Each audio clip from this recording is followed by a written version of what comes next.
Well, welcome back, everyone. We have two presentations now, one from Donnie Maclurcan from the Post-Growth Institute and one from Gustavo Perez Verdin. So we're starting with Donnie, who just arrived, and thank you so much, Donnie. This was a totally last minute. I think so we are very grateful that you could jump in and fill the slot that we still had. And it's nice to finally meet you after we've been chatting a bit online. So welcome, and I'll give you the floor. Thanks so much, Carlos. Thanks, everyone. Our bodies are such amazing things. They're filled with so much wisdom. And today what I'd like to do is to run an experiment where you get to explore that with respect to the intersection between economics and ecology and ecosystems and biodiversity conservation. So for this experiment, you'll need a piece of paper. So I'll just give everyone a moment to grab a piece of paper and a pen.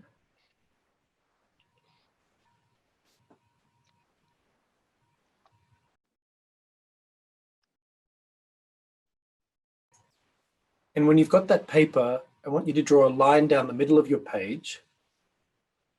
And in the top right-hand corner, write the word future.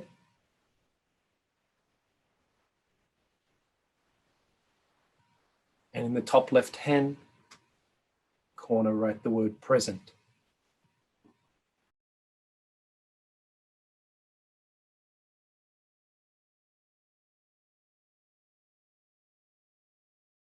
Future in the top right, present in the top left. And we're going to be starting on the right-hand side. And I'd like you to imagine a future that's working for all, for people and planet, an economy that's working for people and planet, all species. Just imagine that for a moment. An economy that's truly working for all species, people and planet. And when you've imagined that, I want you to drop down into your body, from your head down into your body, and see how it feels in that economy. What does it feel like? And once you've connected with the feeling of that economy that's working for all, draw a symbol or a shape without lifting your pen that represents how it feels in that economy. Draw a symbol or a shape without lifting your pen that represents how it feels in that economy.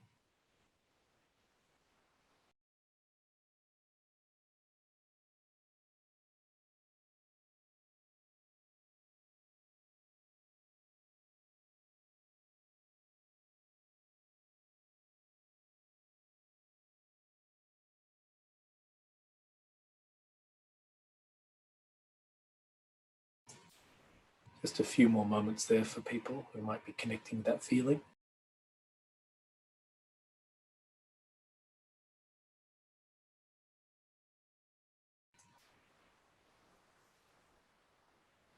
Okay, and now we're going to move over to the left-hand side. How does the present economy feel? Connect in with that and draw a symbol or a shape without lifting your pen that represents how the present economy feels.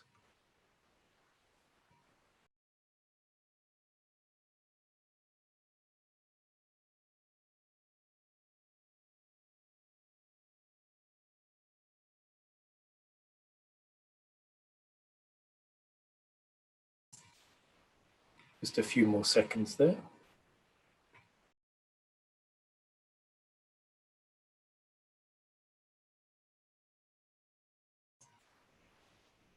Okay. I've been conducting this experiment for about 8 years now around the world across every form of demographic you can imagine. Age, gender, race, background, ideology, with people who are absolutely pro-capitalist through to anarchists, the whole spectrum. And what's interesting to me is that people consistently draw one of four things or a close variant for the future, and one of four things or a close variant for the present that are the same across cultures, across all forms of difference. I'm going to show you what most people draw, and then we can see what you drew. So I'm going to share my screen here.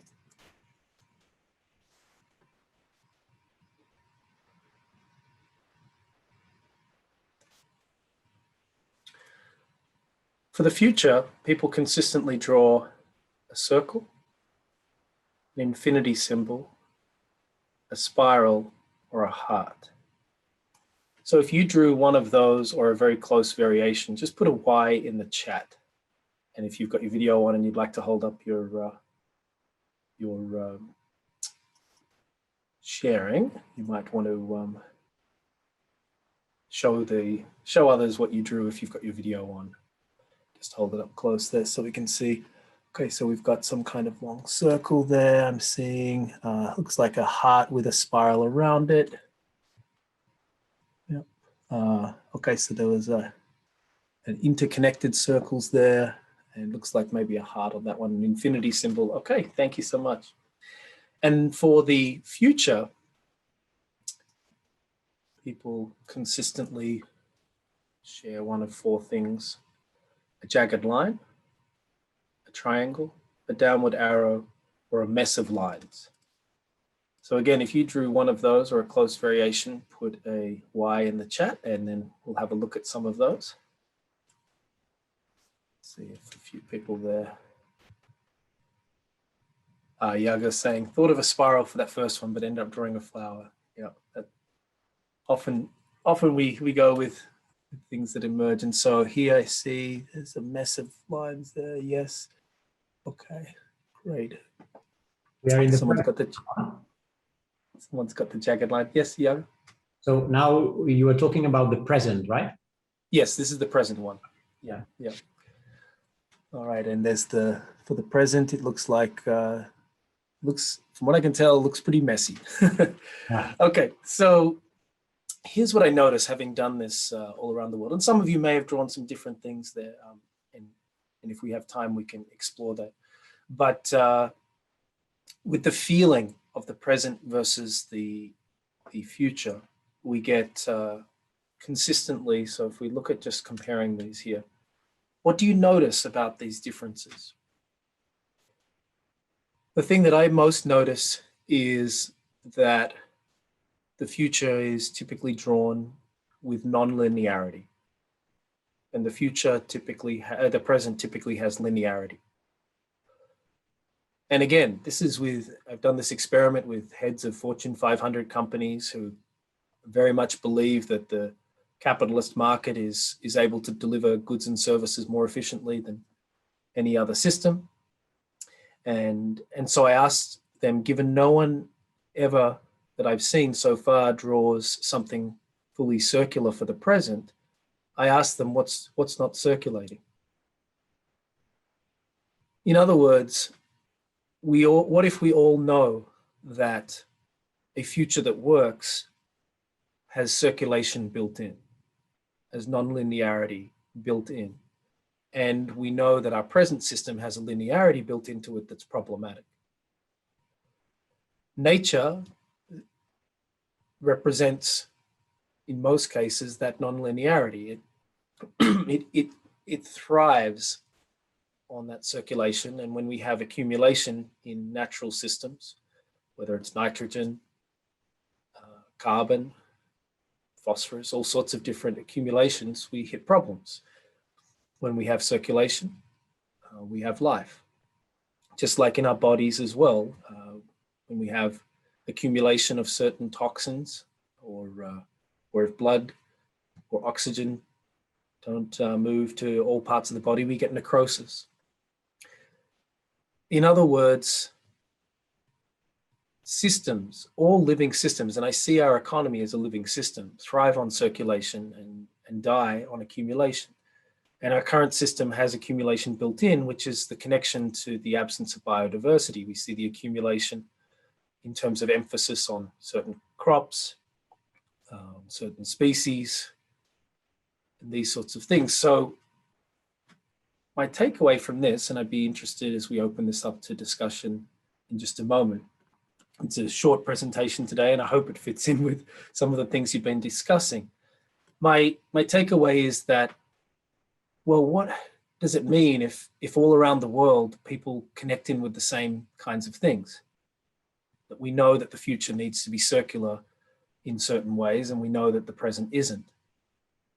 Well, essentially, my message to you today is that your jobs in selling this kind of work or bringing people into spaces of exploring biodiversity conservation, for example, might be easier than you realize. If you begin with an understanding that we all intuitively understand in our bodies these kind of issues, yet most of the work, especially research in this space, has been trying to convince people from the head that our ideas are right, or our research shows you this, or just look at the data, look at what the data shows about biodiversity conservation and its importance, all of these kinds of approaches. What if an even more powerful approach is to bring people into their bodies and ask for explorations like we just did now, for people to connect in with their understandings that are deep in their bodies about the importance of biodiversity, about the importance of ecologies and economies that intertwine with that understanding of the need for circulation for life. And maybe it feels like I'm drawing a long bow here. That's probably because it's 5:30 in the morning here or so, and I just pulled this together last night. But in my experience in working with people through the Post-Growth Institute, the more we can connect people into that understanding intuitively of circulation and the value of systems, of cycles of flow, the more people are able to connect in with our work and say, oh, right, I've been feeling that and I just couldn't put it together. But that makes sense now. So I'm going to leave it there and open up for maybe take 15 seconds of silence for people to reflect, to see if you have any questions or comments. We'll just take 15 seconds for everyone to just take some silent reflection here. And then I'd also love to hear how this interfaces with some of your own work and some of the things you've been exploring today in this conference. But let's take 15 seconds of silence for the moment. And then I'll move to asking for questions and comments.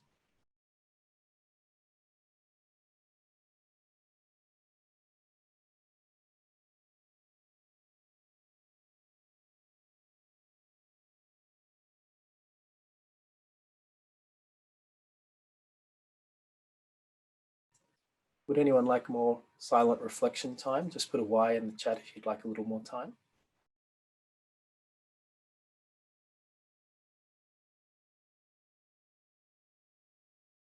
Okay, and if you have a comment, put a C in the chat, or if you have a question, put a Q in the chat. And I can partially moderate this. And if you'd like to write something instead of speaking it, feel free, and no need to come off camera if you'd like to share something as well. So let's just see if anyone has a comment or a question or would like to share something. Just put a C or a Q in the chat.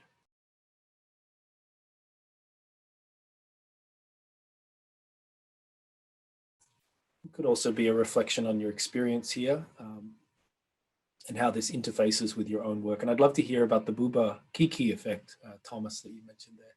So Kenneth, yes, you have a question.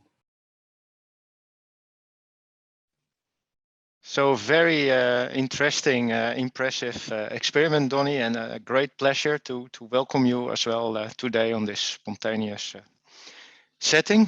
Yeah, so I am really intrigued because, of course, there is this kind of almost spiritual element here that you actually, especially as scientists, a scientific community, I feel that you question us whether the science is really the ultimate argument.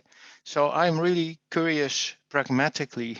So how would you see, especially the scientific community, to engage in also taking a more, well, let's call it a spiritual or metaphysical trust in our work to convince people or to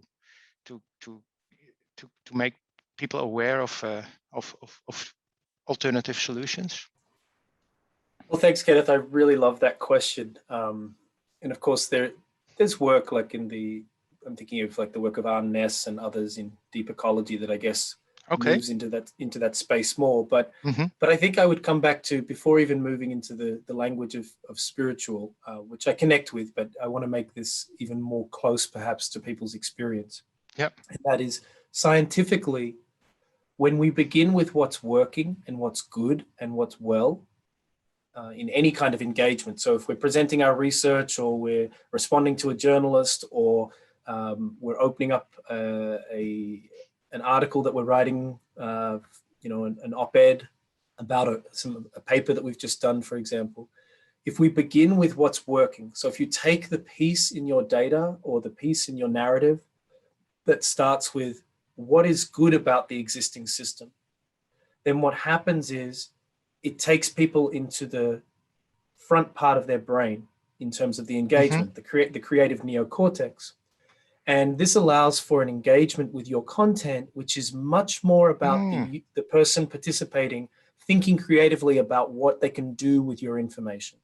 So if, for example, you're talking about biodiversity with respect to insect populations within urban communities, urban environments, particularly bees, let's say, and you begin by saying that for every bee, there might be X number of species of plant that emerge, or something like that. And so you give a fact that is very much about what is good in the situation, then research shows that people will engage with your research there in a much more empowered way, that they will act on it. If you begin like 99% of the research I found, or if you pull any book from your shelf right now about biodiversity conservation, my assessment has been actually in about 90% of occasions that you'll find the first chapter or the first sentence in an article, or if you go and look at, any of you who are researchers, look at your papers, you'll probably find that the first section is about identifying the problem. Sure. And unfortunately, this takes people into the back part of their brains, which is flight, fight, freeze, and fawn, which is a place of very little creativity with respect to engagement. And that's, to be honest, that's been the standard approach of the environmental movements around the world for the last 40, 50 years, has been to identify the problem and then try to talk about how to fix it, which falls back into what I would argue is a problem solution pathology, and something that has emerged from the Enlightenment thinking and is scientific method that's not applicable or appropriate in terms of sociological phenomenon. So when you ask about like, how do we connect in with the spirituality here, I guess the interim step for me is to begin by connecting in with the strengths in a system in order to then safely move into what the problems are. Beautiful. Yeah, thank you. Absolutely. I'm jumping in. I think we have 1 more minute, so I won't ask mine. We'll have another conversation. Iago, maybe you want to go ahead. Is that okay, Donnie? And then we'll have to move to the next. Absolutely. talk. Thanks for letting me speak so long there. No, it's wonderful. Thank you.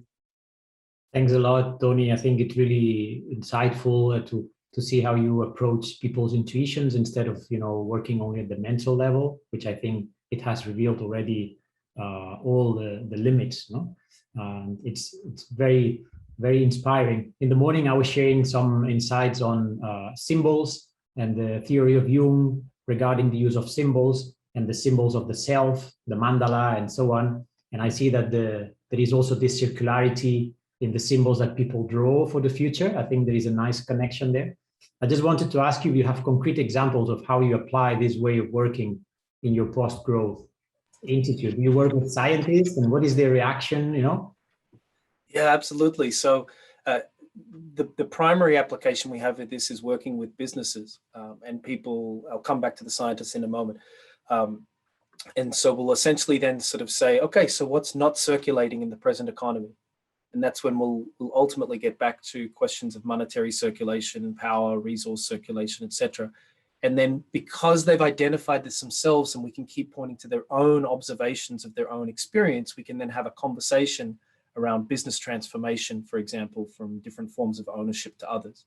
When it comes to engaging with scientists, this often brings them back into their purpose and what this really means to them to be doing research in a certain area if it's around the ecology, for example, it allows them to connect the dots. And so then we find that they often get interested in the kinds of work that we focus on around the circulation of money in the economy. So the practical application is that people who typically just saw their work in realms of science see the parallels in business, and you find that scientists, for example, then say, oh, okay, so moving my money, moving my resources, my investments, etc., is also part of, is in parallel with the kinds of things that I'm working on with respect to my research.